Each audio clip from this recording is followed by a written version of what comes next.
Hello, and welcome to Saving People Queering Things, a supernatural podcast. We were previously known as Driver Picks the Podcast, and the episode you're about to listen to was recorded under that name. Though our name has changed as of season 3, our show hasn't changed that much. Our structure and theme-based discussions are the same, and we're so glad you're here. Now, let's get on the road.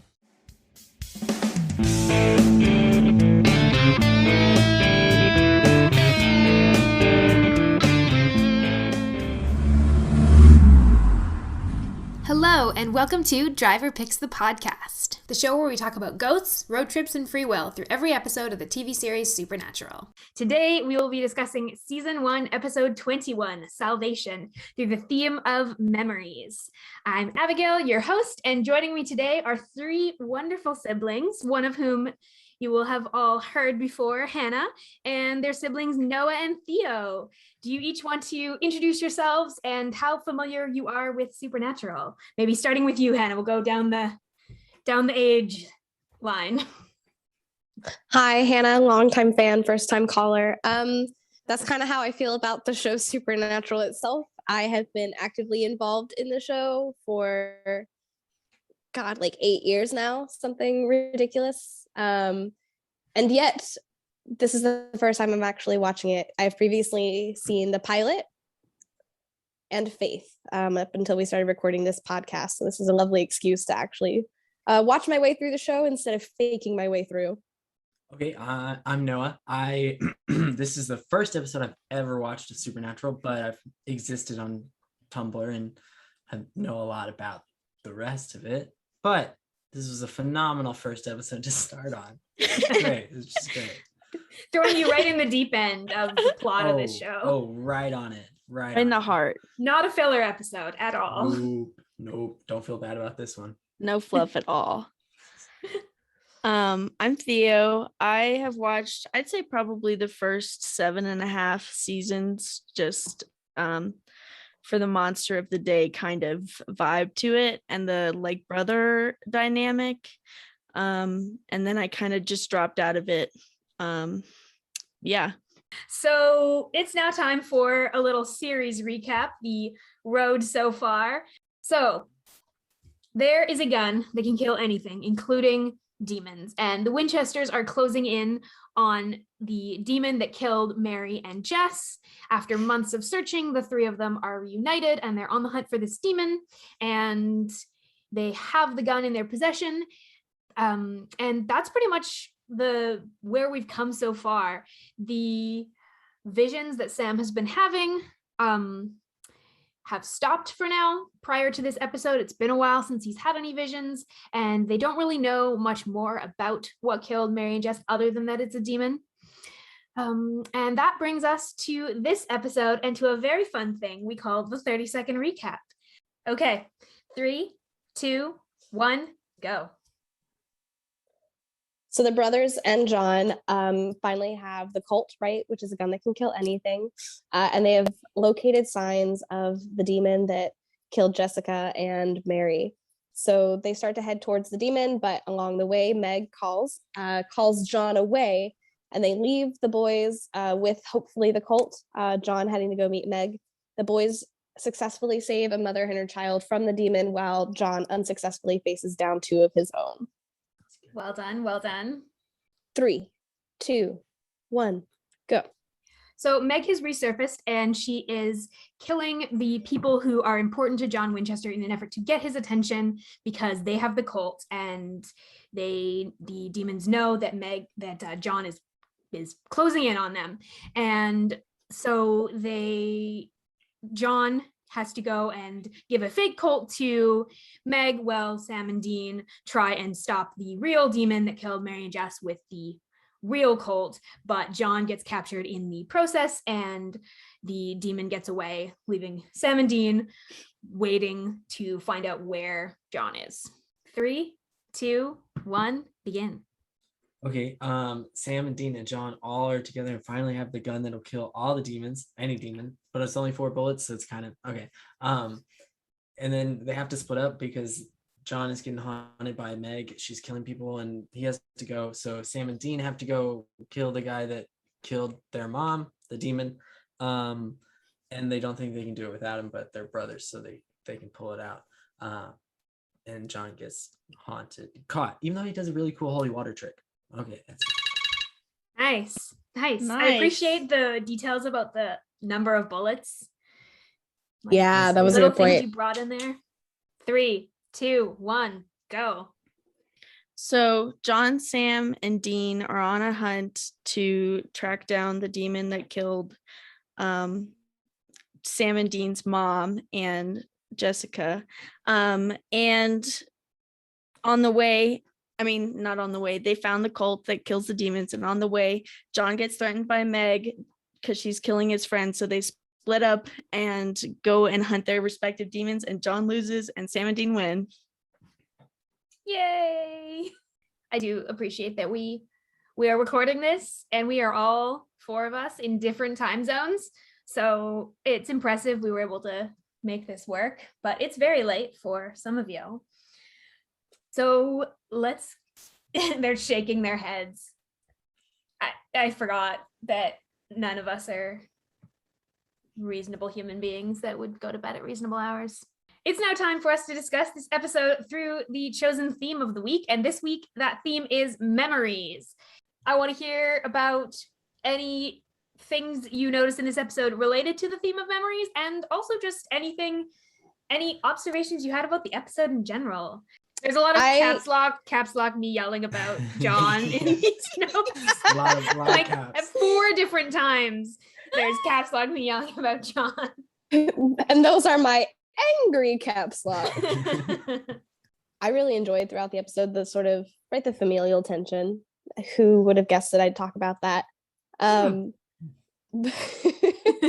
I think we're presented the differences and also the splits between Dean and Sam a lot in this episode. We can see really distinctly how Dean is caught in the middle between his old role and his new role that he didn't quite realize existed. Or one could say an even older role, depending on how we're going to look at that. But I would say that Dean and John always connect on the level of the present, right? Dean and John are very in the moment. It is about hunting. And I think that's sort of summarized right at the end of the episode when Dean is like, well, kind of who cares about the demon? Our job is just to continue the hunt, focusing on the next monster. To do that. Right. He's like, I would much rather both of us live. Who the fuck cares? That's not my goal. Versus Sam and John only connect through memories. Ooh. Right. The only times that John respects him is when he's comparing Mary and Jessica. When Dean comforts Sam about Sam panicking, this is all my fault, John says nothing. The only way he can feel any sort of empathy or connection or relationship to Sam are through those memories of sort of either the moments before he lost Mary or the moments before Sam lost Jessica. And I thought that was just a really delicious tension that was sort of represented in 8 different ways throughout the episode. That's really, really good. And because the whole hunt that they're on right now is just memories. They're going after the demon that killed their mom and their girlfriend and their wife, and then even splitting up, John's thinking about all these memories of people he's worked with, of people that have helped him, of people that have that he's talked to and been in a community with for so long.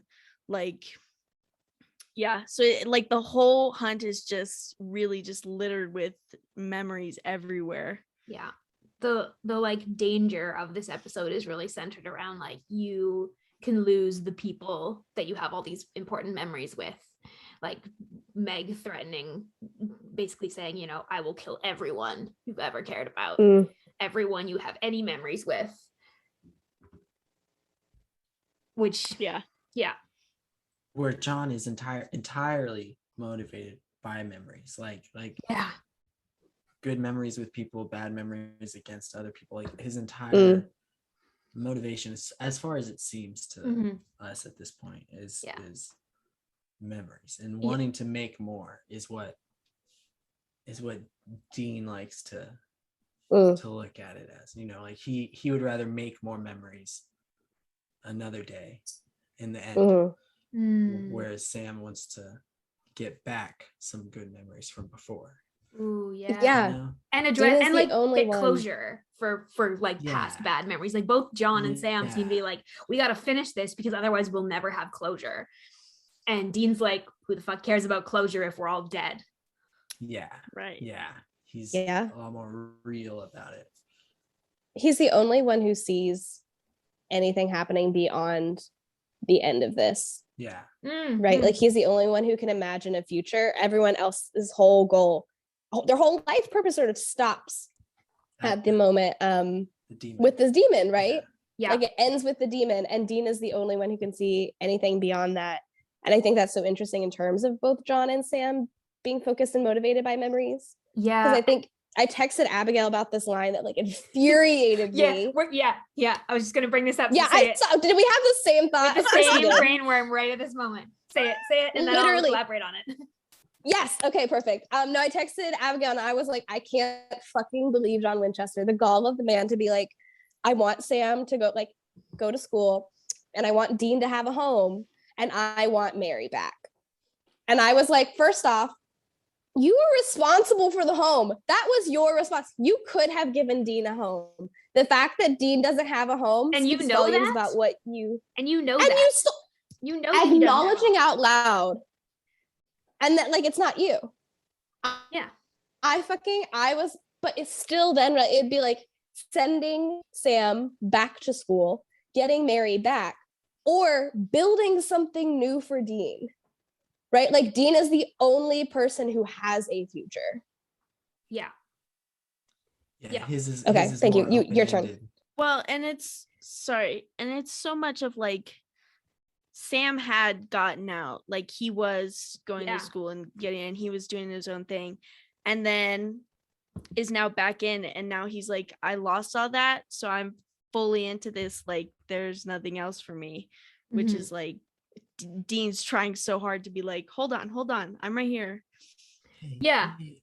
Yeah, to be like, you haven't actually lost everything that Yeah. could be meaningful. And I think Dean believes, because he doesn't think there's any other life for him outside of hunting, I think Dean is like, okay, well, if there isn't any other life, like at least we have each other, at least we could build something out of that that's family, that's good. Whereas both Sam and John are such tunnel vision around the past, and like that line of like, yeah, I want you to go to school, I want Dean to have a home, I want Mary back, is so interesting because it's just this juxtaposition between the memories versus the reality. And he's listing these three things like they're possible. And I'm like, I want Mary back. I'm like, that's not possible. And so and Sam going back to school, like, is will never be possible in the way it was before. And he doesn't seem to see that he's almost, I think he does maybe recognize there's no, again, like you said, he's sort of centered on like the present hunt and on the past, but I don't think he's spent any time since Mary died thinking about a good or healthy future. Yeah, definitely not a healthy future. It's not a healthy man there, right there. Not quite. I did write down in my notes that Jeffrey Dean Morgan is a pretty big gender, but not as a dad, just as a hunter. Like not as a dad. Even as a bad hunter that sometimes has cool tricks. I'm like, yeah. Okay. Yeah. I literally wrote the only not nauseating thing about John in this episode is him sassing Meg and being a passable strategist. Like that one scene where he's passable like, strategist. Like he's passable. Like I'm not giving him passable strategist, John Winchester. It's like the holy water stuff's That's good. my dad, the passable strategist. It's a B+, but it's still a B, you know? Yeah, you know. Still a B. B's get degrees, you know? Yeah. That's the hunter motto. Yeah. I don't have. I am with you. I do think hunters are also very gender. I watch hunters do their job well. Yeah.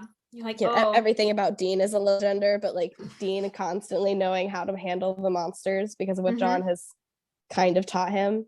Yeah. Yeah. Big mood. Yeah. And it's very gender. The scene where the sass. He's just sass, like where like he knows he's caught, he knows he's screwed, but he's just like going back and forth with Meg, like giving as good as he can. And you're like, I'm like, you know what? Like, I'd give you it. It takes some balls to just like be like, I'm Sass a demon. probably like gonna be dead very soon.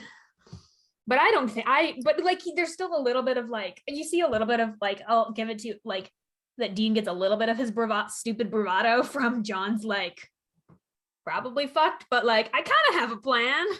You got a backup plan. Yeah. Got some holy water in the pipes, like that'll buy us 10 seconds. Yeah, I mean, honestly, I don't know how much time that buys him in the end because it trails off. But yeah, not great. It looks cool. It looked cool. Yeah, it looked really cool. I dug it.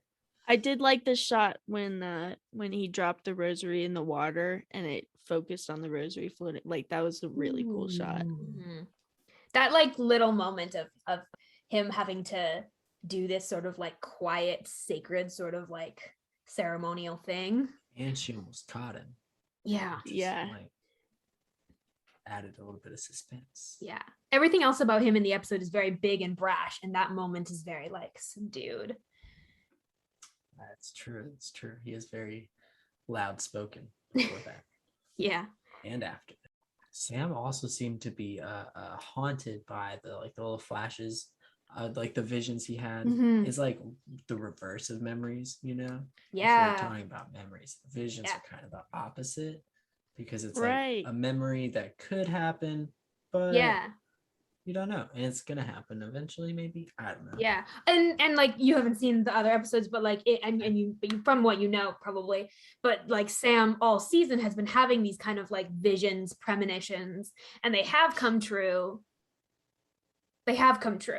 Other than the only time they didn't come true was the one time that him and Dean intervened and were able to stop one of those visions from coming true. It like still kind of came true, but not exactly in the way that he saw it. And so it's interesting, like, yeah, thinking about that as the opposite of memories. Like Sam is equally haunted by both. But Sam, I think that's the one piece of like thing that sort of drives him as well, because that gives him something to do. It gives him something he like a purpose. Yeah. Past his little hunt. Yeah. Like the visions give him a little bit of something else. Yeah. It's like where Dean's skill comes in, and Sam has sort of been like a little bit more mainstreamed, so to speak. Like this puts him on the same level. And I think also, Noah, you make a really good point tying that to memories, because it's right the opposite of memories. It's not a remembrance of the past, it's a premonition of the future. But this is the convergence, right? Of like the memories that he's slowly gaining of like whatever happened that night being the exact same as the visions that he's getting of what's about to happen that night. Like that convergence, I think, is really powerful. We've been following both of these moments the whole season. It's still really centered around the same thing. Like it's still like, and Sam even identifies this when they're talking. He's like, these visions are all about this demon, this like Mary, and he's like Sam's like, oh, I'm at the center of all of this. This demon is at the center of all of this. Like this is all, whether or not it's my fault or it's my responsibility. His visions are giving him purpose, but it's still like directing him back to the same purpose that he's had for so long. Like since Jess died, that's been his only that's the only lens he's seeing things through. His memories and his future memories both work in the same direction. Yeah, pulling him opposite inside. Which I was gonna say, because like I straight up thought he was just having flashbacks in his memory, because I totally forgot the homeboy got vision. So I was like, damn, they're giving a lot of these flashbacks. And then I was like, oh, right. But like, that makes sense that they're just kind of like paralleled. Yeah. And that's kind of happened in earlier episode too. There's been a couple of times where he's like had visions, but they've kind of like the way they've kind of portrayed his, like there's a shot in one episode where he sees Jess in like a vision sort of thing, but it's played the same way a lot of his actual visions are, but that one is a bit more, you kind of get the impression that one's more of him remembering and seeing her because he wants to see her, and it's not as much of a like weird psychic supernatural thing. And so like the interplay of like memory and vision is sort of already really mucky with him.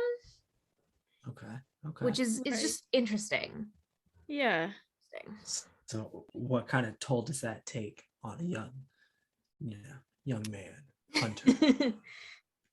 Well, he Not seems great.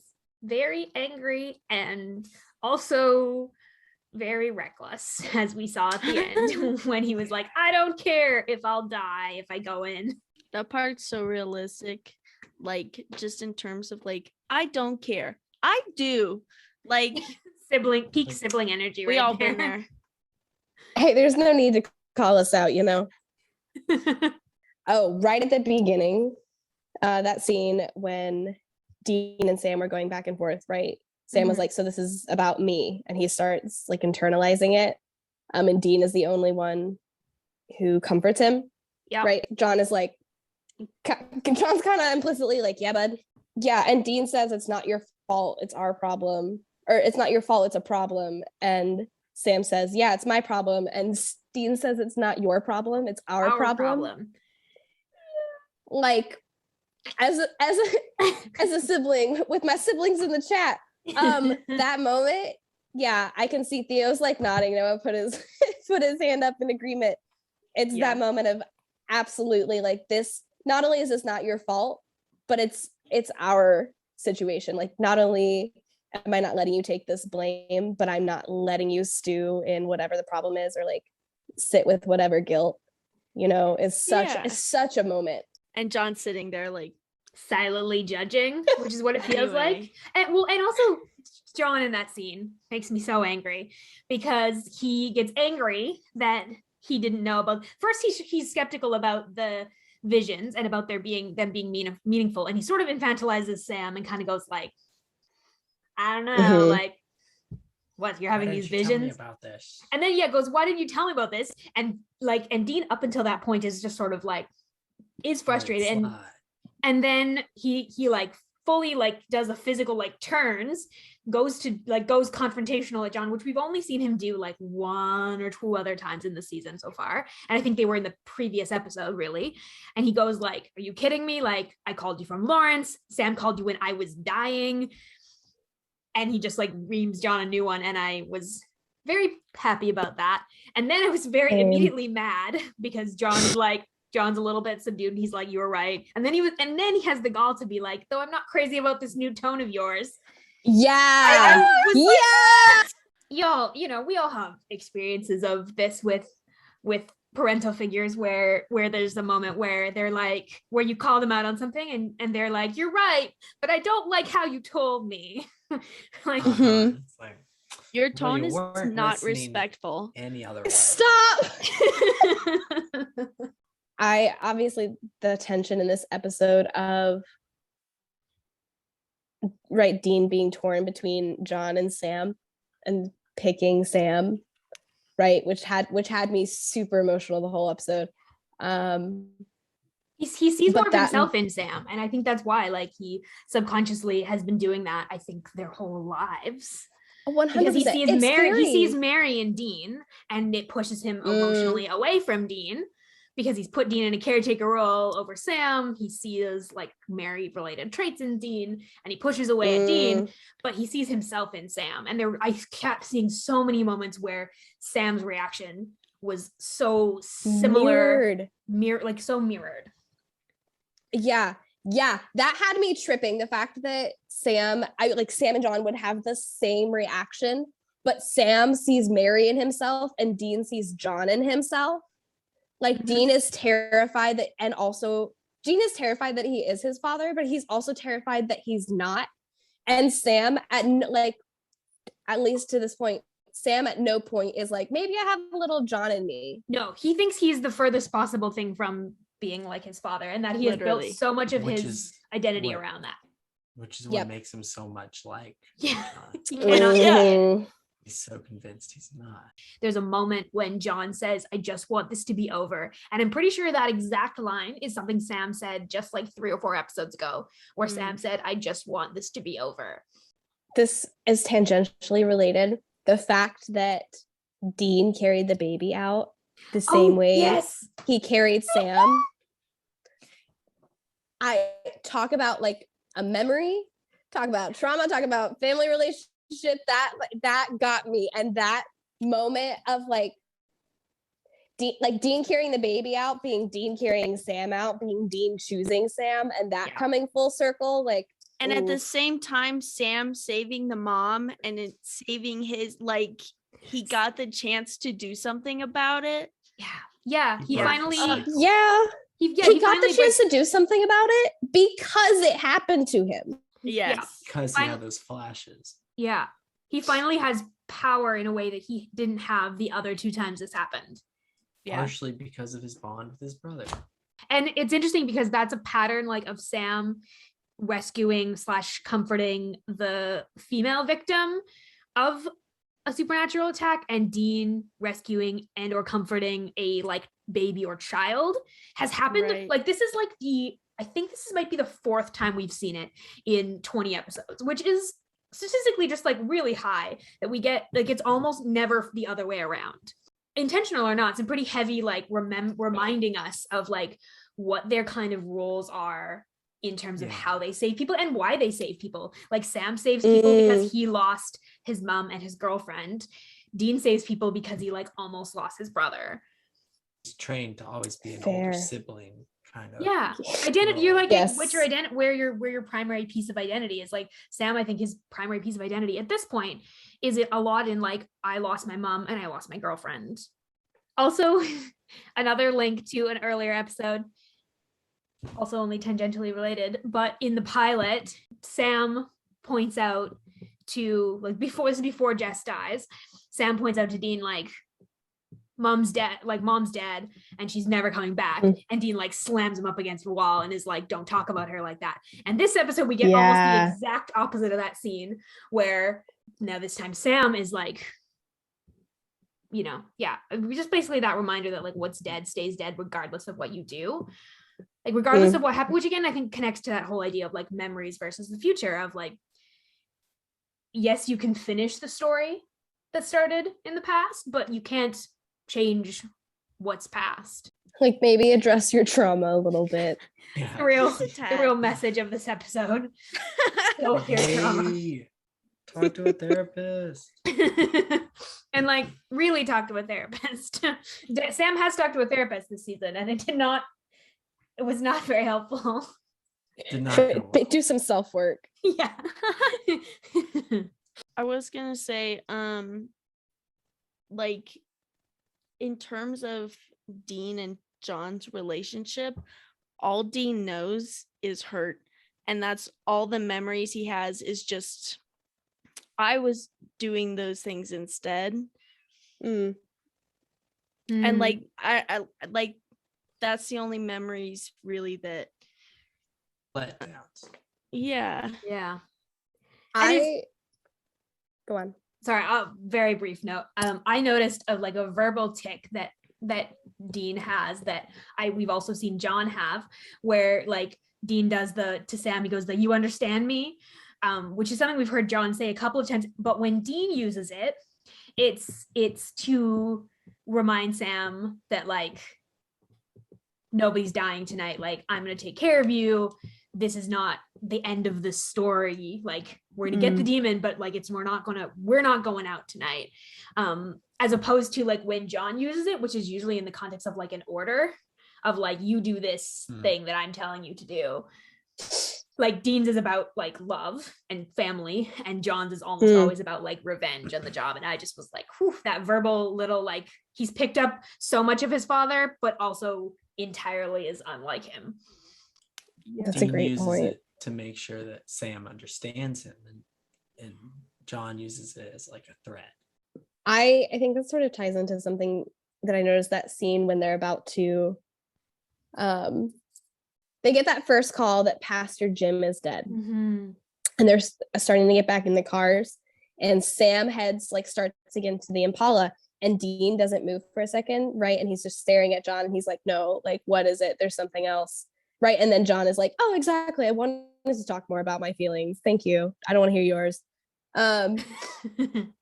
Right, but there is like that moment where Dean can see something that Sam either can't, I think probably can't or doesn't see, and also doesn't care to see.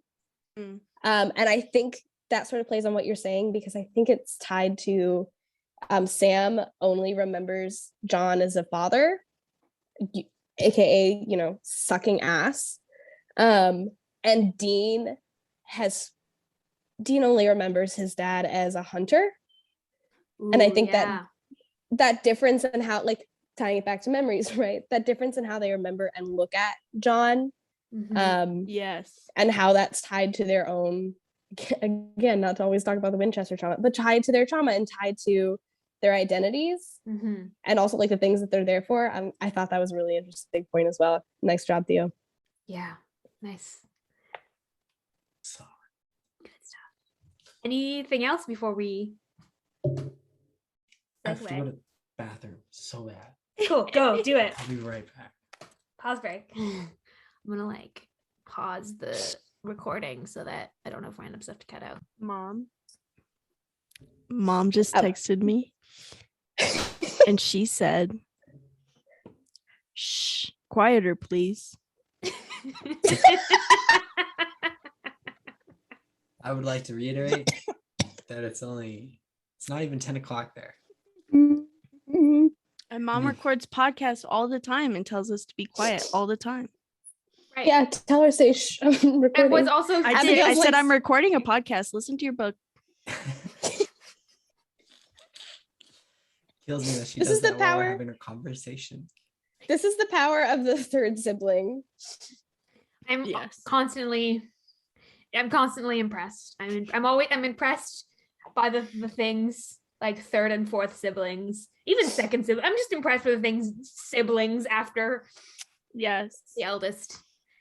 Abigail and I have whole conversations where we're like, can you imagine having the gall of a second born child? The gall. And we're mostly very impressed. And a little jealous. Very much so. A lot jealous. A lot jealous. It's a lot jealous. It's like I wish my brainworms let me speak like that. Yeah. My brainworms just make me my brainworms just eat my brain. They just eat my brain. Strange looks. Yeah. Honestly, the things that I got away with baffles me. And I did it, and I was like, oh. You look back and you're like I was there. If I was Hannah Beth, never would have. I would have died. Been dead. Gone. Bottle of whiskey. What? Nah, no chance. Okay, we're going to move into a segment called Going Meta. We're going to talk about some of the lore of the show, some character stuff, and pop culture and fun stuff. First off, our death counter. So first off, just like deaths in general. Do we only have the two? And is it only Caleb and Jim? So really then that's... They hint at more. Yeah. But not in this episode. We only have two. Do we see it? And I would term the two that we have as not just like meaningful because they're humans, but like significant because we haven't really met them, but they've been referenced before. We know they're hunters who work with John. Presumably also the boys grew up around them somewhat. I really wish we'd gotten to know Pastor Jim and Caleb more, because it's unfortunate because they're parts of like the boys' childhood that we like never get to know.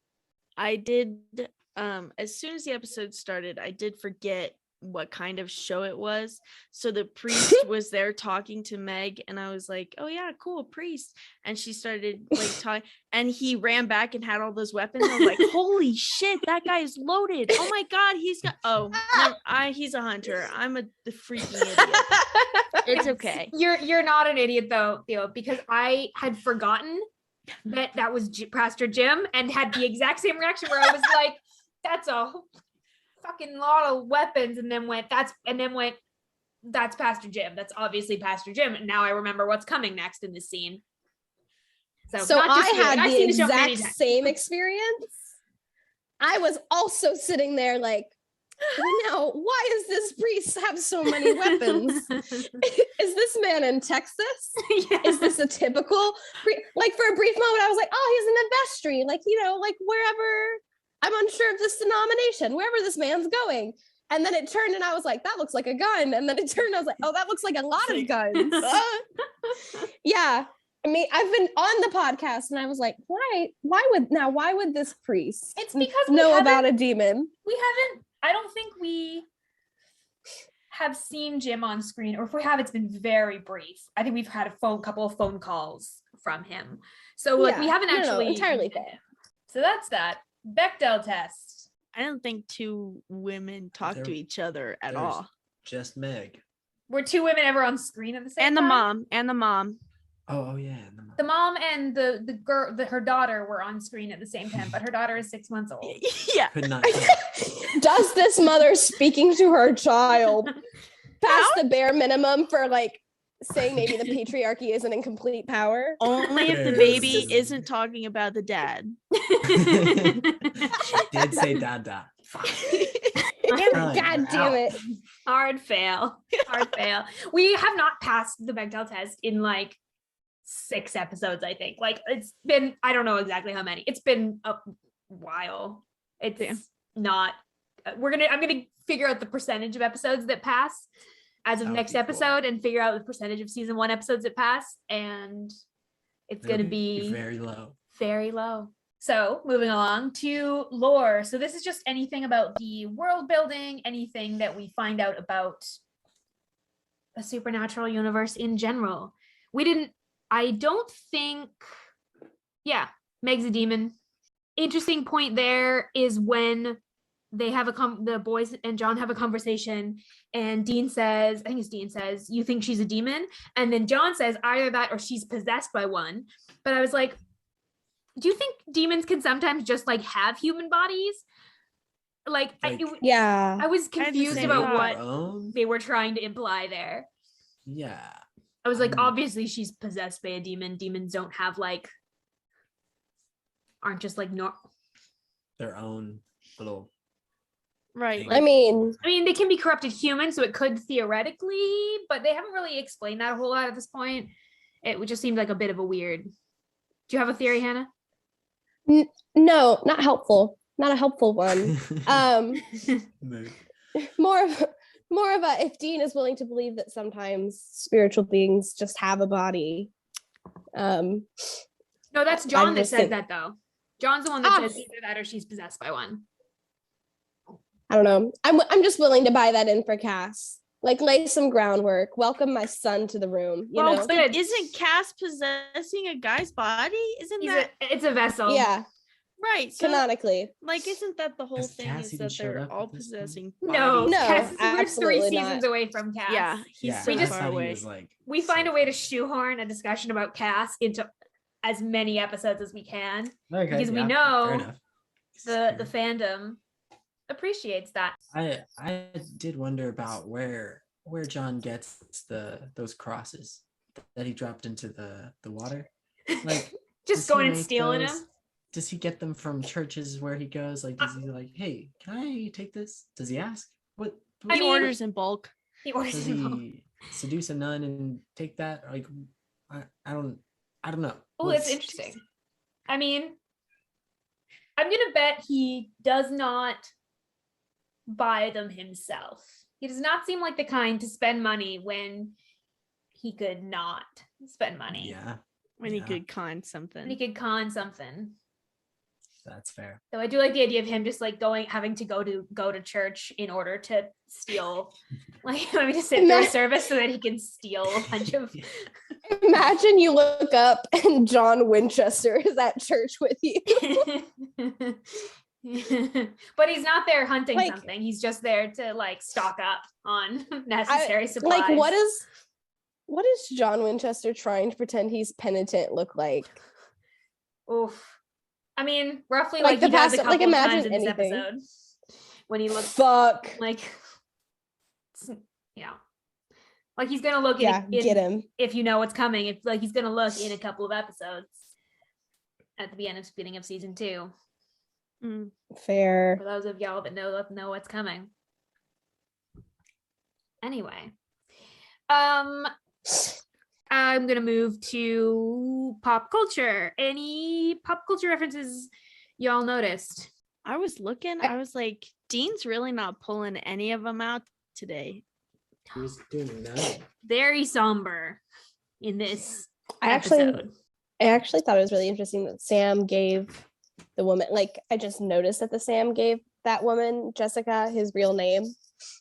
Sam, I feel like my gut instinct is that Sam tends to do that every so often anyway. But it just felt like such a personal moment because I was looking for him to use a fake name or what he was gonna say, and he was like, "No, I'm Sam." Yeah, that's my real name. Because he creates the connection with them, whereas Dean puts that barrier to keep them safe. You know. Yeah. Next up is locations. This episode takes place in a town called Salvation. I believe it's Iowa. Yes. They say it's Iowa. For filming locations, this is filmed in mostly Vancouver and Richmond. It's filmed at a church, obviously that first scene, and then a bunch of other locations by a trestle, which is a couple of the more out of the city sort of shots. So that's it for locations. Canada? Yes. In terms of international episode titles, the most interesting one that I thought was there's one that's called On the Trail of the Devil, which I mean, I like the title Salvation. It's an interesting title, but On the Trail of the Devil is a cool title too. It's hopping. Yeah. It's sexier. Yeah. I don't remember what language that one was in. Last in our Going Meta segment is gaydar. Where does gayness come from and how is it transmitted? So gender, sexuality, anything y'all noticed on those general themes? Oh, I mean, not much more than, the typical John Winchester imposes his, tough man stereotype on his sons. Yeah. It's kind of it. A lot of that. In this episode. There's not a lot else. There wasn't a lot of other characters in there. No, Besides it really demons. didn't have an opportunity. I think the things that I noticed is one, just how often we talk about the boys in terms of gender roles, which I think is a lovely analysis train. But also the scene when they split up and they're going to the different hospitals. And Dean walks in and notices the woman, like the beautiful woman, notices that she's checking him out. And you can see the moment, right, where he sees the woman looking at him. He starts to turn away. He processes what she looks like and then shifts his face, right? And is oh, I think the line is she's like, "Can I do anything for you?" And he's like, "Oh, I wish." The performance Yeah. piece, instantly. Immediately. Which, well done, Jensen Ackles, for portraying that as a progression as opposed to playing that scene as if he came in and it we get to see it happen on his face. There. Yeah, that was a choice, not his instinctive reaction to seeing her. Yeah, it was just super interesting, right? And it was very much the John goes and is clapping hands and Sam is doing research and Dean is flirting his way. But I was like, oh, right, we get it. In the library. Going through pages. We just keep hammering down on these are the roles, which is interesting when you these are the roles, these are what these characters do, and we haven't diverged from them a whole lot yet. We'll get there. They really flourish in those roles. The last thing I wanted to mention before we kind of move into our last segment of today is this is actually the first episode that features Carry On My Wayward Son. When we were watching it on Prime, Amazon doesn't have the rights to a bunch of songs, and so they substitute songs a ton. But this actually, the title song is actually "Carry On My Wayward Son." So this is the moment where that song becomes important to the show. Surprisingly, actually, not in the finale of the season. And every other season, it will be the finale that will feature "Carry On My Wayward Son." This season, it's the penultimate episode for some reason. appreciate that we both felt the need to say penultimate there. Like, it's a really I just love that word. It's such a satisfying. great word. You don't get many opportunities to use that word. You really don't. That's why I was so excited when you said it was the second to last. And I was like, yes. I'm gonna get to say penultimate at least one point. I do also think it's iconic that Hannah mentioned earlier, like, obviously Dean has very big gender vibes, just period. Oh yeah. While I am over here, like, and obviously Sam has big gender vibes anyway. Sorry. You were over here like, obviously Jeffrey Dean Morgan has big gender vibes. As no a escaping hunter, this one. As a hunter, but as a younger sibling, so Theo's Sam the has dad. so much gender. Okay. That's acceptable. I want to hear, if you will, just like a moment of that, because that's a new experience for this podcast. We haven't had anyone on the podcast yet that's been like, Sam is gender feels. Yeah. Oh. Well, and just in the, like, I'm gonna do a bad job explaining this, but Absolutely not. You were great. Just in terms of, like, Sam doing his best and being fully committed while also being like, and also I'm gonna get really attached to this woman and her baby because it's really important to me, and I'm gonna make this the most important thing. And then the older sibling being like, hey buddy, let's also make sure to, like, you know, stay alive, and being like, okay, I'm getting this done. I gotta focus on two things. Yeah. And one of them is myself.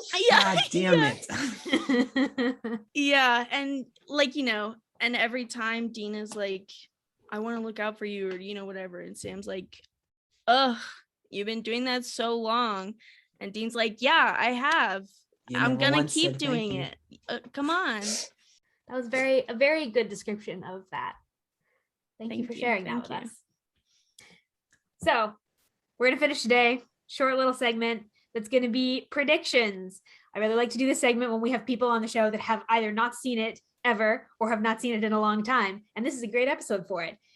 Perfect. And you are all familiar enough with Supernatural that you sort of know generally what's coming, but I want to hear if this episode alone gave you any interesting things you'd either expect or things you wish would happen. So predictions and hopes for the finale of season 1, which is next episode. Okay, ideally Meg would, like, you know, flip flop over to the guy now that she sees how disposable she is to the demons and whatnot. I don't know how that looks if she helps them kill the other demon. Ideally, that demon, the one that killed their mom and Jess, will die or get banished, whatever that means for demons. Yeah. I think the split between Dean and Sam is going to be driven bigger, right, by their differing goals and how they're approaching this full stop. But also narratively, I would expect that there's a moment where Dean has to choose between Sam and John. We've been ramping up to that all season, like contrasting his loyalty to John as a, like, training thing that he's been expected to do, and his loyalty to Sam out of, like, this pure, like, sibling devotion.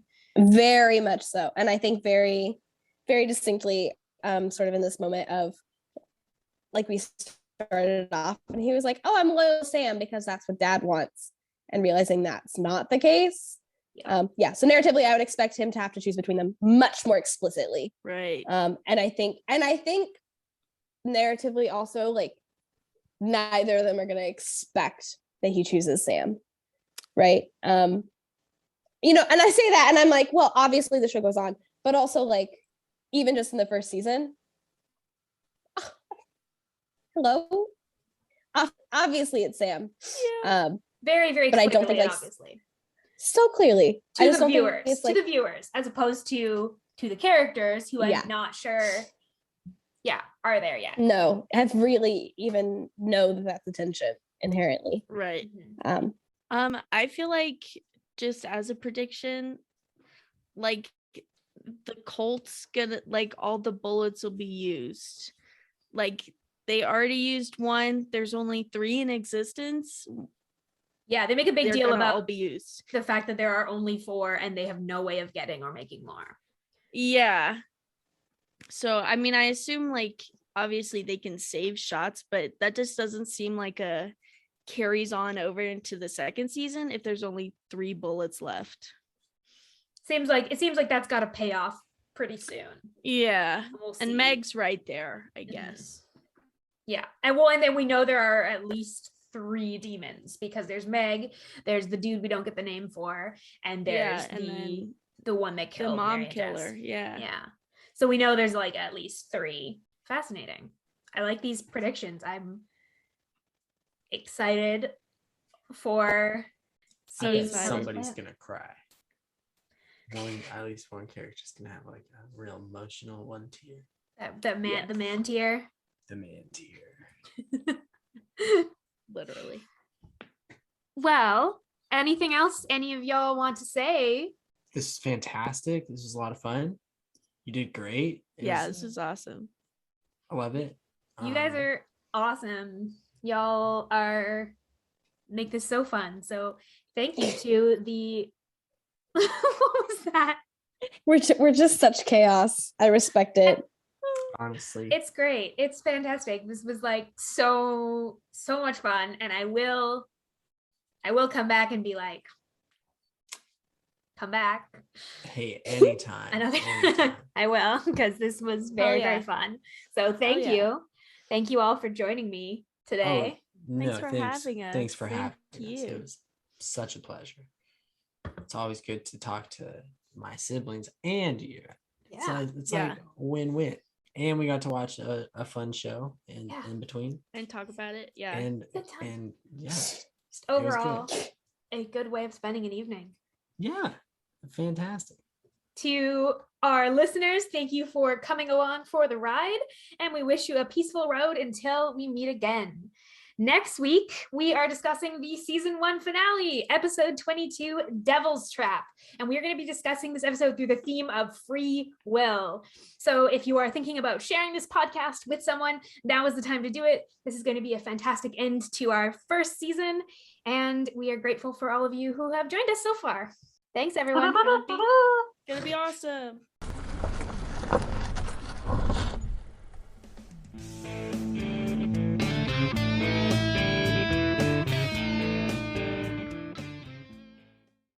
A note to our listeners. This episode was recorded prior to our season 3 name change, where we went from Driver Picks the Podcast to Saving People, Queering Things. For all of our new social media platforms, visit queeringthingspodcast.com.